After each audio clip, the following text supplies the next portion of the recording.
Assalamualaikum warahmatullahi wabarakatuh. Perkenalkan, nama saya Septian Dias. Di video kali ini, saya akan menjelaskan tentang model, proses, dan dimensi dalam psikologi komunitas. Yang pertama yaitu model dan proses psikologi komunitas. Proses psikologi komunitas merupakan konteks atau ruang lingkup untuk menerapkan model-model psikologi komunitas. Istilah model digunakan untuk merujuk pada suatu penyajian struktur dan fungsi dalam hal permasalahan komunitas.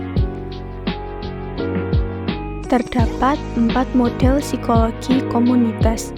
Yang pertama, model kesehatan mental. Model ini beranggapan bahwa mencegah terjadinya gangguan mental akan lebih efektif daripada mengobati. Model kesehatan mental ini lebih menekankan pada pendekatan preventif. Yang kedua yaitu model organisasi. Model ini didasarkan pada penelitian-penelitian sosial, terutama penelitian yang menelaah mengenai pengaruh kondisi organisasi atau sistem organisasi pada sistem sosial terhadap kelompok. Misalnya, pengaruh gaya kepemimpinan. Model ini beranggapan bahwa manajemen atau pengelolaan bertanggung jawab untuk mengorganisir elemen-elemen dalam kelompok, seperti uang, materi atau benda, alat-alat, dan manusia yang bertujuan untuk mendapatkan profit. Dalam hubungannya dengan manusia, proses ini bertujuan untuk mengarahkan usaha-usaha, memotivasi dan mengontrol tindakan, serta mengontrol perilaku sesuai dengan tujuan. Tanpa adanya intervensi dari manajemen, manusia akan menjadi pasif dan tidak responsif terhadap kebutuhan-kebutuhan kelompok. Yang ketiga yaitu model tindakan sosial. Model ini menggunakan pendekatan dengan berpartisipasi langsung terhadap kondisi yang menyebabkan timbulnya gangguan atau masalah di dalam masyarakat. Misalnya, mengatasi masalah kemiskinan. Caranya dengan memobilisasi dan mengkoordinasikan sumber-sumber yang ada dalam komunitas. Selain itu, keterlibatan secara langsung dalam mengatasi kemiskinan seperti menciptakan lapangan kerja dan memberikan pinjaman atau kredit. Kemudian yang terakhir yaitu model ekologi.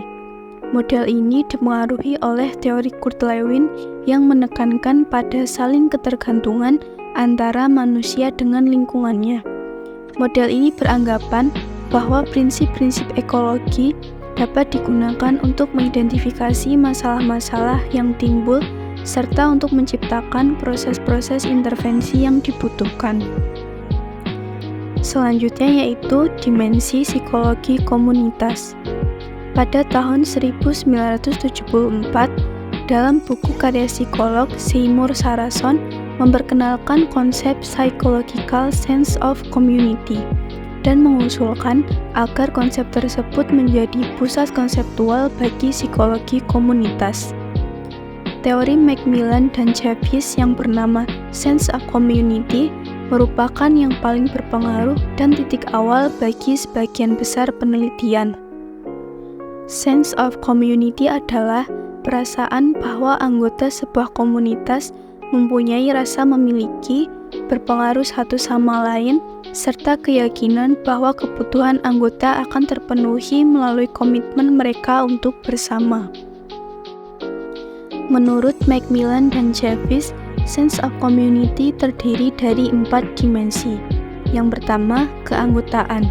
Keanggotaan yaitu perasaan memiliki atau berbagi perasaan, saling terikat satu sama lain karena menjadi satu dalam komunitas. Salah satu faktor yang mempengaruhi munculnya elemen keanggotaan yaitu batas yang dapat melindungi jarak personal tiap anggota dan mendukung kenyamanan emosional untuk merasa nyaman dan saling berbagi.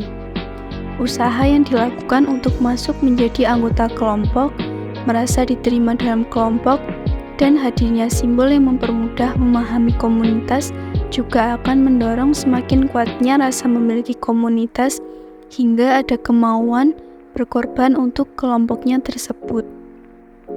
Dimensi keanggotaan ini memiliki 5 atribut.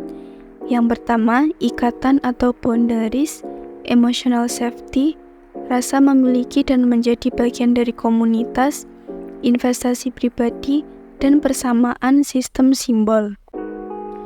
Dimensi yang kedua yaitu pengaruh. Pengaruh yaitu perasaan anggota bahwa ia dipengaruhi oleh komunitas dan individu juga mempengaruhi komunitas. Pengaruh merupakan elemen kedua dari rasa memiliki komunitas yang melihat adanya proses dua arah antara komunitas dan anggotanya. Anggotanya yang memiliki pemahaman pada kebutuhan dan nilai anggota lain cenderung dapat memiliki pengaruh yang lebih besar pada anggota lainnya dalam komunitas dan pada komunitas itu sendiri. Sementara itu, komunitas pun dinilai memiliki kekuatan pada sejauh mana ia mampu membuat kelompok menjadi kohesi dengan anggota yang konform pada yang terjadi dalam komunitas tersebut. Dimensi yang ketiga yaitu integrasi dan pemenuhan kebutuhan.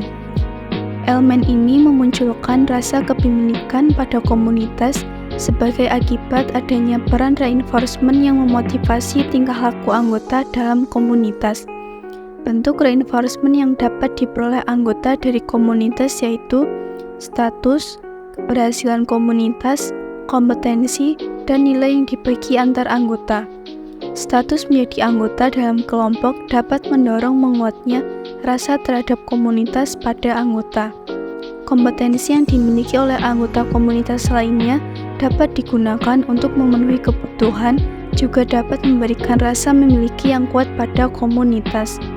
Nilai yang dimiliki anggota ketika menjadi nilai komunitas merupakan modal bagi komunitas untuk menentukan prioritas upaya pemenuhan kebutuhan. Dimensi yang terakhir yaitu berbagi pengalaman emosional. Dimensi ini muncul sebagai hubungan positif dari adanya interaksi antar anggota dalam kegiatan bersama maupun bagi komunitas sehingga menimbulkan kedekatan antar anggota dan kemauan untuk memberikan investasi atas penghargaan yang diperolehnya dari komunitas. Sekian materi dari saya. Kurang dan lebihnya mohon maaf. Wassalamualaikum warahmatullahi wabarakatuh.